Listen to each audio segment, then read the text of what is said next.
It's time for another Dice Tower review with Z. Garcia.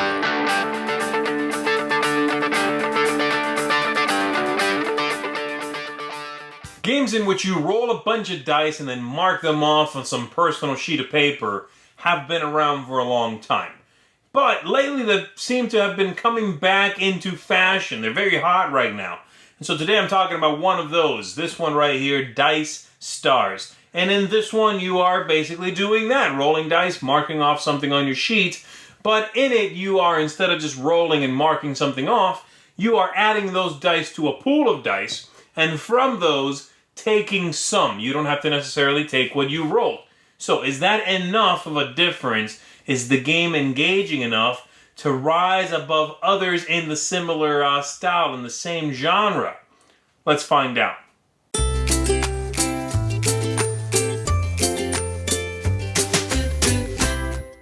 To set up the game is very, very easy. You are going to put all of the dice here in the bag, and you are going to give each player one of these sheets of paper. You need to find a pencil or something to write with, and you are ready to begin. You are going to be attempting to, over several rounds, get the highest score possible by marking off certain annotations here on your sheet, and then seeing if you are the winner at the end of the game. So let's put these dice back in the bag here, and let me show you how this works. You pick a start player. That player is going to draw from the bag here 1, 2, or 3 dice. If the pool of dice is empty, they have to draw 3. So obviously at the very beginning of the game, that player will draw 3. You are going to draw those dice. You are going to roll those dice. And then you are going to pick something to mark off on your board. You can pick all of one color. You can pick all of one number. Or you can pick all the stars, which are their own thing. Okay? So in this case, for example, based on what I rolled here, 2 stars and a blue 6, I could pick blue, I could pick 6s, or I could pick all the stars. Once I pick, let's say I pick 6s. I'm going to write that number starting from the edge of whatever I picked on the board here. So for example, if I picked blue, I would write a 6 up here, like so. If I picked 6s, I would instead write that 6 over here. And that does matter because at the end of the game, you're going to add up the numbers in the lines here, write that right there, and quite possibly multiply it times 2 if you filled in all the stars that go next to it, okay? However, here's the trick. If you start marking off stars here and you don't complete the entire sequence that is needed for that line, you are going to score nothing. So as it tells you up here, it's times 2 or times 0 if you don't complete it, okay?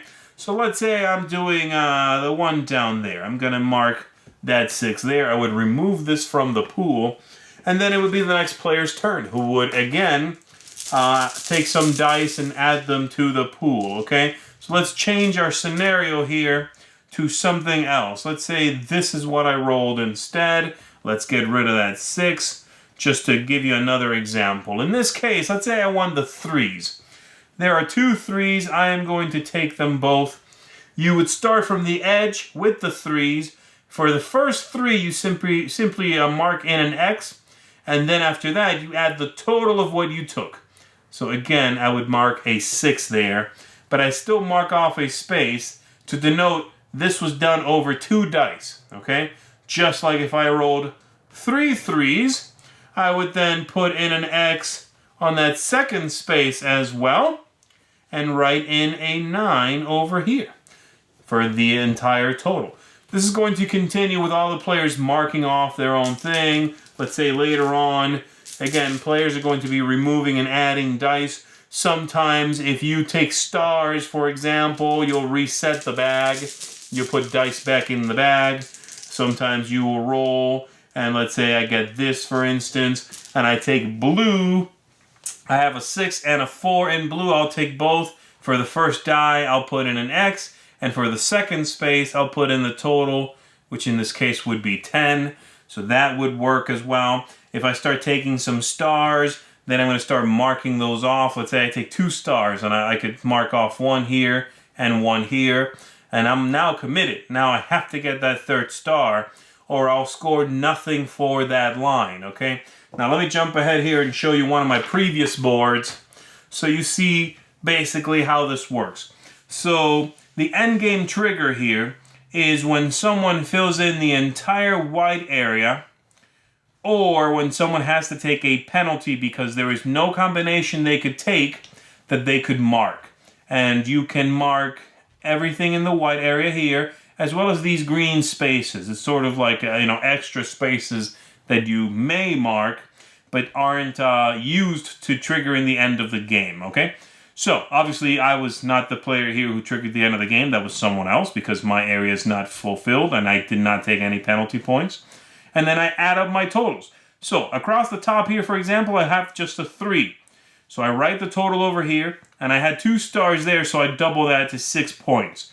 Across the next line, I had 23, and I also had stars there, so I double that to 46. I then did it again over here, 15, 24, and then I write down my total down here, and that's my score, and I compare it with the other players. That's the basics of the game. There's a couple more tricks with how dice go back in the pool and all of that, how they go back in the bag. But I'm not going to go into that too much. Other than that, you have a little grid down here, which you are going to use for solitaire play. And it is quite simply, you utilize it in as you add dice to the pool. Anything you leave behind in the pool is going to start marking off squares down here. And you are trying to race to be the winner, and it's quite difficult actually. You have to be careful what you leave in the pool after you take some dice. And again, this is for a solitaire variant of the game, which is very interesting and does work pretty seamlessly, so it's interesting. That's basically it. That is how you play the game. So let's go back up top and let me give you some final thoughts. The game is certainly very, very simple. Some might even say it's a little simplistic. But I found it to be a really nice combination of set collection and then pushing your luck with the stars. That's really cool, and I think that concept is kind of what makes the game what it is, because just writing down the numbers this way or that way, if that was the whole thing, that I don't think would be quite enough. It wouldn't give you too much to shoot for. But in this one, you can try to, really push your luck. You can go crazy with the high numbers and then just hope you get all those stars. You can go for the stars first, if they're coming up.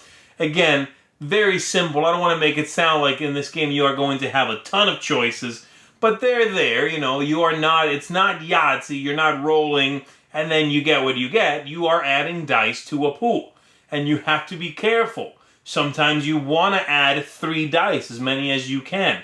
Sometimes you don't. You got to be real careful, especially later in the game, that you don't create a set you can't handle. Because if you take something, you have to take all of it. So if I take the blue dice, I have to take all of them. And if my sheet can only hold 1 more blue, and there's 2 in the pool, I can't take that. If everything's like that, I got to take a penalty hit, And so you got to be careful with that. I also like that the game knows when to end.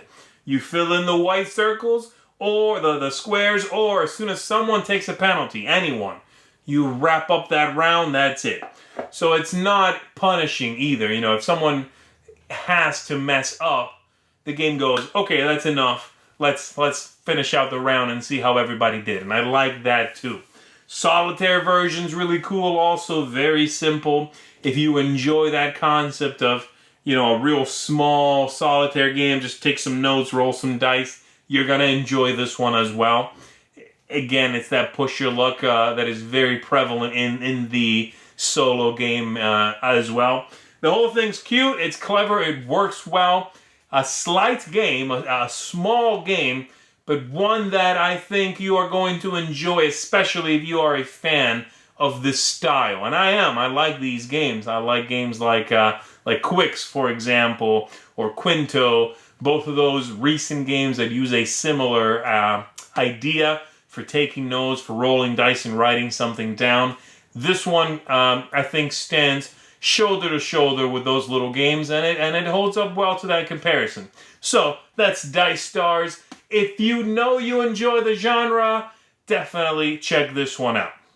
Thanks so much for watching the Dice Tower videos. Find more great videos and reviews as well as our top-rated audio podcast at Dicetower.com. You can also find other great shows at Dicetowernetwork.com. I'm Eric Summerer, and you've been watching The Dice Tower. The Dice Tower is sponsored by Cool Stuff Inc., where you can find great games for great prices. Cool stuff in stock. Check them out at CoolStuffInc.com.